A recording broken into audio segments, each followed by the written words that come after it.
Matagumpay na naisagawa ang isang relief operation sa iba't ibang bahagi ng lalawigan ng Abra upang maihatid ang kinakailangang tulong sa mga apektadong mamamayan sa buong probinsya nito lamang Hulyo 25 taong kasalukuyan.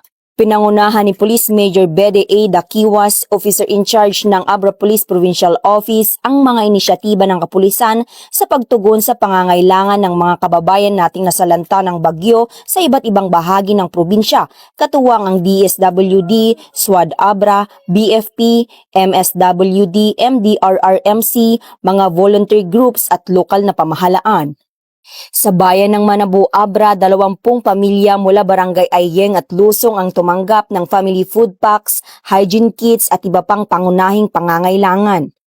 Sa Bangged naman, katuwang ang 154th Maneuver Company, RMF B-15 at mga PNP SAF personnel, isinagawa ang paghahanda at paghahatid ng relief goods sa DSWD Satellite Warehouse.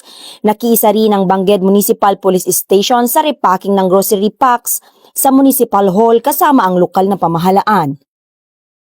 Samantala, sa Danglas, 17 pamilya sa Barangay Pangal ang nakatanggap ng relief goods at hygiene kits sa evacuation center.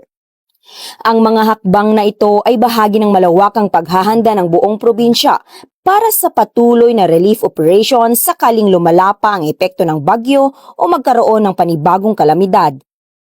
Ang mabilis na pagtugon ng kapulisan at pamahalaan sa buong lalawigan ng Abra ay patunay ng tunay na diwa ng bayanihan at malasakit.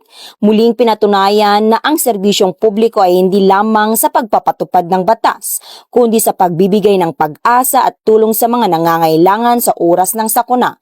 Sa ilalim ng bagong Pilipinas, ang gusto ng pulis, ligtas ka. Mula dito sa Bangged, Abra, ako ang inyong PNN correspondent, Patrolwoman Maria Ella Garcia, alagad ng batas, tagataguyod ng Balitang Pulis.